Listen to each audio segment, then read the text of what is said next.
Let us remember respectively these citizens of our wider community: Glenn Dunn, Emmanuel Thomas, Harold Green, Joseph McCoy, Parler Edwards, Ernest Jones, and Colin Cole, still critically ill. For them and their families, let us pause for a moment of silence.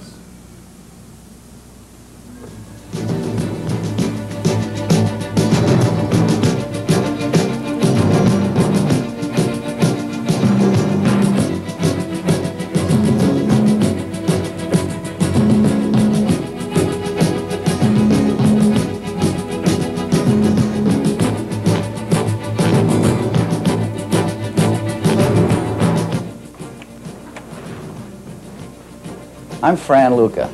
On Channel 17 Reports this week, we'll look at a community in shock and outrage as a result of the brutal killings of 6 area black males within a 3-week period. We'll examine the efforts being made by a joint investigative task force and learn of the fears, the frustrations, the pride, the hopes, and the doubts of some of our white and black citizens from this community in waiting. Although the city of Buffalo has been made the focal point of the killings, only 2 of the crimes were committed in Buffalo. The other 4 come under the jurisdiction of 2 counties and various police departments. The first 4 victims were shot in the left side of the head with the same .22 caliber gun within a 36-hour period. The killer was described as white. 14-year-old Glenn Dunn of Buffalo, killed in an auto in a supermarket parking lot on Buffalo's east side on the morning of September 22nd. 32-year-old Harold Green of Buffalo, killed in an auto in a restaurant parking lot in Cheektowaga on September 23rd at 12:30 in the afternoon. 31-year-old Emmanuel Thomas of Buffalo, also killed on September 23rd as he walked along the east side of Buffalo around 11:30 at night. 43-year-old Joseph McCoy of Niagara Falls, killed in his car, which was stopped at a Falls intersection on September 24th, shortly after 9 o'clock in the morning. 2 weeks later, the community was further shocked by the brutal slayings of 2 black livery cab drivers from Buffalo. The initial shock turned to horror when it was learned that both victims had their hearts removed. 71-year-old Parler Edwards was found in the trunk of his cab near the Thruway in Amherst on the morning of October 8th.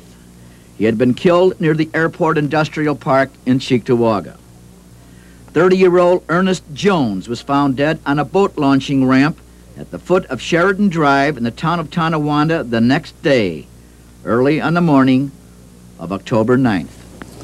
Is there any link between the 4 shootings, the 2 mutilation slayings, and an attempt on the life of a 7th victim in the Erie County Medical Center? Well, there's no evidence linking the 4 with the 2, but the fact that they might be related, along with the assault, has certainly been a main consideration and concern of ours during this entire matter. All of the investigations into these individual homicides and the assault have been brought together and placed under one heading. So therefore, we are treating it as a whole. Do you see any hate groups or cults as being involved? No.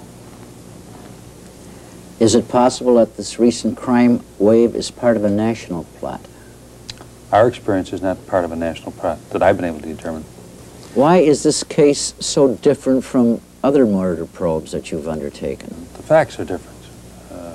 We had 4 men killed within a 36-hour period between September 22nd and September 24th by 1 revolver. They were black. And we had 2 gentlemen killed this past week, and then their organ was removed. In the annals of criminal jurisprudence in the United States, there hasn't been any other such crimes like this in the 150 or 200 years of keeping track of this sort of thing. It's a very complex investigation. It's happened, the murders have happened in like 4 or 5 various jurisdictions in Erie County, but many homicides are witnessed by someone. We call them like the smoking gun homicide, where the person that committed the crime is in the vicinity or nearby. In this particular homicide, it's not that way. It was committed most of the time at night or during the daytime, where there may have been a witness or two, but it's very difficult. There are many leads that we have, and we're following them up, but it's a little different than most homicides that we've investigated in the past. Well, it's very difficult to find some kind of a common thread between them. Most homicides, as I'm sure you've been told, are committed by acquaintances or close friends, relatives, or as part of another crime, such as a robbery or a burglary or something. And these kinds of killings do not really seem to have any type of a rationality to them, and it's very difficult to discover the motive of the killing in some way that you could then begin to eliminate suspects and tie it to specific individuals. Most of these, certainly the ones that you have mentioned and the ones locally, are eventually solved. But the investigators simply need to be given time to do that. They cannot solve these kinds of crimes overnight.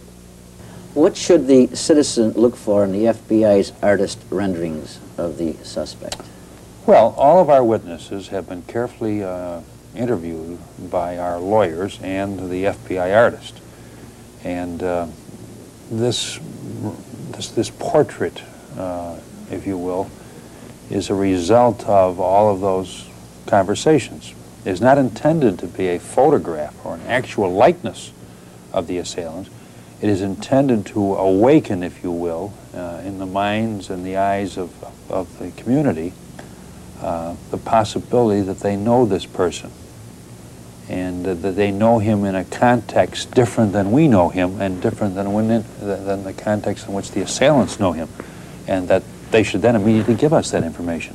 And you have a hotline number. A next-door neighbor, if you will, somebody they saw hitchhiking on the thruway, somebody they saw in Tops Market, a person who used to live in the neighborhood and has since left.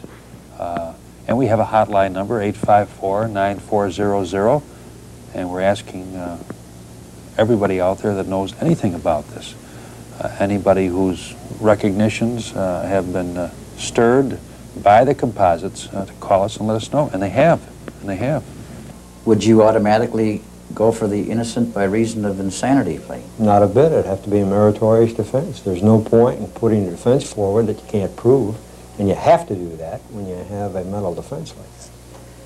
Because in all of the press we've seen, maniac, lunatic, madman, and I was wondering if that would have any effect on what type of a defense you would present. Well, I don't know if it would have much of an effect upon the defense necessarily, but it surely is having an effect in my judgment upon the prosecution. And the more pressure that's brought on law enforcement people at this time, it can panic them into something other than an objective decision in what they're doing. Do you feel that such a defendant could get a fair trial here in Buffalo? Oh, I think it would be extremely difficult. And I think it would be extremely difficult to have it moved. The lawn slaying is an example of that. Our 4th Department here, the Appellate Division, rarely, if ever, gives a change of venue. You might recall the Son of Sam, the Berkowitz case in Brooklyn. They made an application for a change of venue, and as I recall that, the court indicated it'd be so difficult to get a fair trial, if at all any place in the state, you may as well have an unfair trial here. That may well be the same situation in this matter. In other words, if you had the case, you would be stuck with it here in Buffalo. The probabilities are so. What the Appellate Division would do is say, pick a jury first, and if you can't get one, come back and see us. And the fact of the matter is, ultimately, you're going to get 12 people who will say we're fair. The decision is if someone else can find whether they're fair or not. Do you think we can get a fair jury here in Buffalo or Erie County? I think today it'd be very difficult. The black and white community, united in sorrow and outrage over the killings, gathered at Buffalo City Hall last Sunday, some 5,000 strong. They represented Buffalo's political, religious, and business leaders, as well as men, women, and children from all walks of life in a show of unity. Father, as we stand here, we ask that you would pour out your Spirit upon us. Lead us so that our collective efforts may be effective. Lead us so that we can battle against the diabolical racism in our midst. Recent tragic violence in our city and throughout Western New York turn us to one another and turn us to God our Father. We ask him now to give peace to our neighborhoods, protection to our communities, safety to our families, and healing to our hearts. I don't come here this afternoon with any illusions that our rhetoric is going to cause the bigot to eradicate his primitive and barbaric thoughts. Edmund Burke, a philosopher, once made the following observation, that for evil to triumph, it is not necessary only that evil men perform evil acts, but also for good men to remain silent. In our talk with various black leaders of our community, it became evident that many of them felt the problem is national in scope and is being manifested locally by the recent killings. During this critical period, we need to think through where we are and not just react. I am not likely to take what we're doing out of context. It is not enough to deal with merely the specifics of 6 murders. A text out of context is a pretext. This matter must be put in some kind of historical perspective. Surely we must know that racism is the cancer of the American soul. Do you feel that these killings then are part of a national plot, either from a cult or hate group? I generally think about them as I reflect on Atlanta, as I reflect on California, where a elected official is running under the gauze of the Ku Klux Klan, another one up in Michigan. I tend to think there might be a conspiracy going on across this country, and might be sponsored by persons in high places that the average person will never know until the thing is finally subsided, hopefully very shortly. Our local authorities say there is no evidence of any Ku Klux Klan or neo-Nazi type hate groups in the Buffalo area. I think that's only a statement. They said they don't, it's been clarified by District Attorney Cosgrove. He says we don't have any evidence. Now that's not saying that it is not there. I think it is there. Most people feel it's there. And a lot of people know it's there because they've experienced some of these things. But just to say that having no evidence, that does not rule out the possibility it's not here. I think it is here.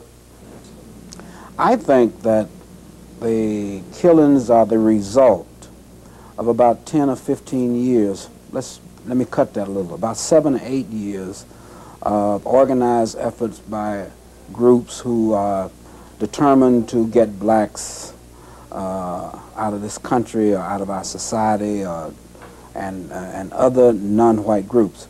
So I guess my answer is yes, I think it is. Now that does not necessarily mean that the law enforcement agencies are going to uncover that link. But then I don't believe that they've uncovered linkage between killings and organizations in the past.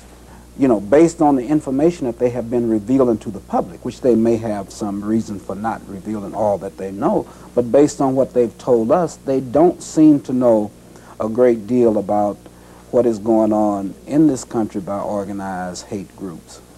Do you feel then that these killings are part of maybe a national plot or a cult or a hate group? Certainly. I think practically everyone, especially in my community, believes that. You know, they may not actually have committed these crimes, but by the idea of their existence, it encourages people to do things like that.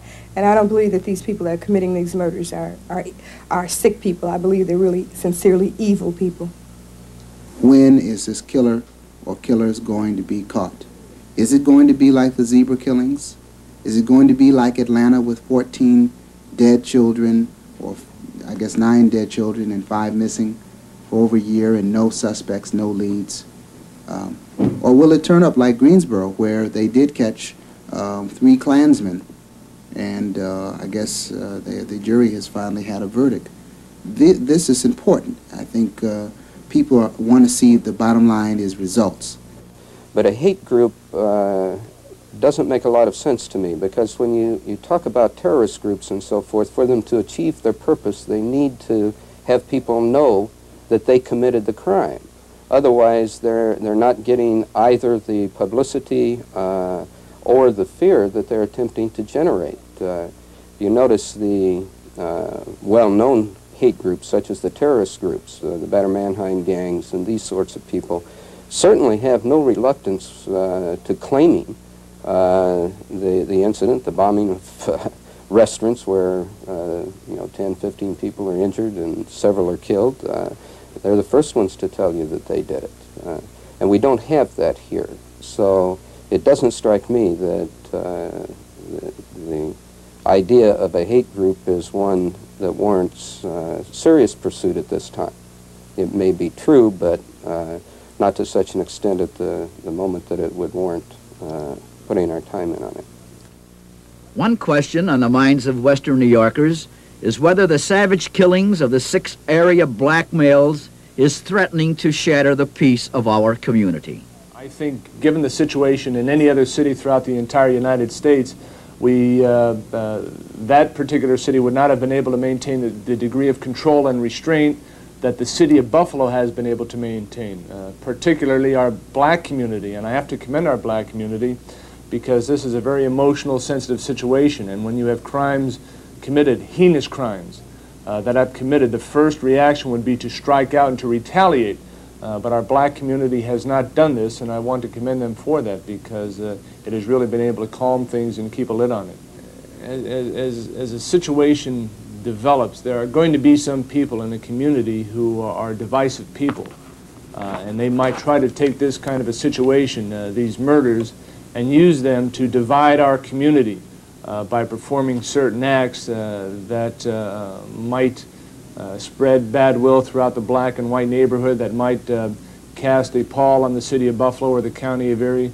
I've always said that there's a beauty and a beast in all of us, and this is a situation that, if given long enough, can bring out the beast in us. And there are certain people that would like to see that happen, and we just have to make sure that we as responsible individuals, black and white, prevent that from happening, that we talk about positive things in our community, about the good relationships that we have in the city of Buffalo. And we are a special city. As I said, we're the city of good neighbors.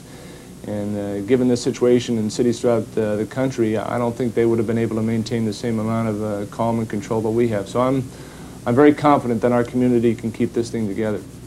Other than some statements of particular persons with respect to the necessity for lids, it's my view there isn't any reason for it. Now, yesterday we had a genuinely good Christian demonstration of the brotherhood of us all here at Niagara Square. And I suppose we should have more of those on Sundays, perhaps Monday, Tuesday, Wednesday, Thursday, and Friday, and Saturday also. But without Unity Day, the good common sense of this community, both black and white, will prevail. I don't think that we have been threatened. And I think the only thing that is going to threaten the peace of the city of Buffalo or any other community is irresponsible reporting. I think if the people that are in charge of the media would accentuate the positive, I think that would be the thing to do. Our city is a city of good neighbors, and it's going to stay that way if we all work together. But as long as we get people together and we get people talking together, like we have been doing in our city, you're not going to have any unrest. And I'm going to work the hardest that I've ever worked in my life to make sure that we don't have unrest in the city of Buffalo. We haven't noticed much tension in the schools. We believe, both in the secondary and elementary schools, that the students get along pretty well. And as you know, Buffalo has had a greatly successful desegregation program. And we've had a recent study of discipline in the Buffalo schools, and one of the first comments made by the Blue Ribbon Group who looked at the schools was the fact that the students got along very well and that there were there was very little racial tension. So that, and these latest occurrences have caused, I think, some apprehension, both on the part of faculties and students, but nothing really overt that we can put our finger on. And as a matter of fact, we're very proud of the young people and how they performed. I'm a little disappointed in the way that some of the media has presented this thing. There's been a lot of sensationalism in it and a lot of glamorizing of this thing, and it's a very, very serious matter, and I think that that particular approach to the problem doesn't do the community any good, and certainly doesn't do the stations that are broadcasting in that fashion, doesn't give them a lot of merit in my eyes. Racism is still a problem as it is all over the country. Along with racism, though, you have to look at some of the economic factors and the fact that we have high teenage unemployment in this area.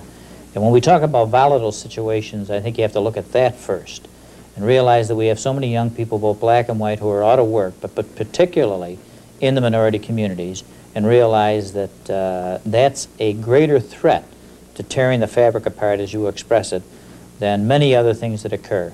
Mutual understanding in the schools, I think that this is improving and can improve, but we've got to deal with some of the horrendous economic factors which centers on your black community and on your youth in the minority community. That will go much further to cause problems than just about anything else. I think most of the community, both black and white, have united in this problem that we have, and I think their primary concern is the arrest of the individual that's responsible, and to keep the peace and harmony in the community. You know, we are the city of good neighbors, and I think what's happened just recently is an illustration how people can unite and be good neighbors and work together to try to solve and straighten out a very bad situation. Are you confident the lid will be kept on and not erupt in racial strife as we've seen in other cities? I don't think anyone can be confident of that. There's just no way of telling what is going to happen at any given time that could spark something, and certainly it would be out of control before anyone could do anything about it. No, I'm not totally confident of that. What is the feeling on the street in the black community? That's very difficult for me to say. I know that some of us so-called leaders are supposed to have our pulse on the community, but and the people that I talk to, I think there's still a great deal of shock there. And you know, when you're under a state of shock, it's very difficult to clarify what other feelings that you have. But I do think that there are feelings of shock, apprehension, and the feeling that you get when you don't really know what is going on. You know, it's like, what in the hell is going on? There's a possibility that the two cab drivers were in a different environment than the other 4 persons who were killed. The 4 who were killed by the .22 caliber gun, I think there might be some assimilation of commonality there. And but I isolate the 2 cab drivers because they were in a professional business. They transported people, and there have been suggestions to our office that other things could have happened with respect to their own movements, which I can't even discuss now, but it suggests to me that there might be things other than driving a cab, that they were engaged in some kind of other activity which caused them to be deposed as they were. And the 4, no question about it, there's a conspiracy there. I think there's a definite intent on the part of some person or persons who want to do this? You know, the fact is that racism exists in the city of Buffalo, in the state of New York, and in this country as a whole. The sooner we come to grips with that fact, maybe it'll be that much faster when we'll come to a solution. But we cannot continue to deny the existence of across-the-board racism. If you're black, you see that in every facet of your life. And it's not just a question of schizophrenia or paranoia or any of those other things that people want to put labels to. It's a fact that we have to live with every day. You know, and it's very difficult for people that don't have to live with it every day to understand and to appreciate it. Some of our black leaders are calling for the Attorney General to step in. Is this really necessary? I think it's necessary for the federal government to be present here doing the investigation, and probably once the perpetrators have been apprehended to also be present here. I think their presence sort of assures some folk that there won't be anything like a cover-up. At least, if so, it would be a cover-up of such a magnitude that it involves the federal government as well as local government. We have police from 2 counties and numerous local jurisdictions working on this case, as well as people coming in from the Justice Department now. Is more outside help needed? I don't think so. In fact, I think there are probably too many people here now. We have in Buffalo one of the nationally most respected homicide investigators in this country, in Leo Donovan. And both he and the investigators on his homicide team are well known and well respected. They're certainly capable of doing the job. Well, we've had the Justice Department with us from the very beginning. And I think what the black leaders are calling for is that there be more prominent place played, if you will, by high Justice Department officials. We had that this past weekend with a visit of Mr. Monroe, the Deputy Assistant Director in charge of the Criminal Division of the FBI. He was here and found how well the investigation was ordered, administered, and proceeding. And I would hope that his appearance, and there will be others perhaps that will come in and take a look at what we're doing, and they'll also return to their offices in some other cities, knowing what they knew before they arrived, that this was in good hands, and being reassured upon their arrival, and feeling good about the matter. Now, all of us hope to bring the investigation to a conclusion shortly. When is another question. We've got a fine community, and they're showing a grandeur of spirit. It's not dividing us, it's bringing us together. And we can be proud of what we're doing. And we've got fine law enforcement officials. There's not a better homicide man in the country than Chief Donovan. When the person is apprehended, and someone will be, and when that person is charged and when the trial is finished, we want to be proud. We don't want to have a sense of shame. And we surely don't want to have a sense of regret, like in the Long case. And we don't want to have a feeling that we took honest citizens and put them through an ordeal that they should have never had to have been involved in. So, partly, the pressure that's being exercised is bringing us together beautifully. And we have to be certain that that pressure continues to make us be proud of ourselves, rather than stampede people to do things they'll regret.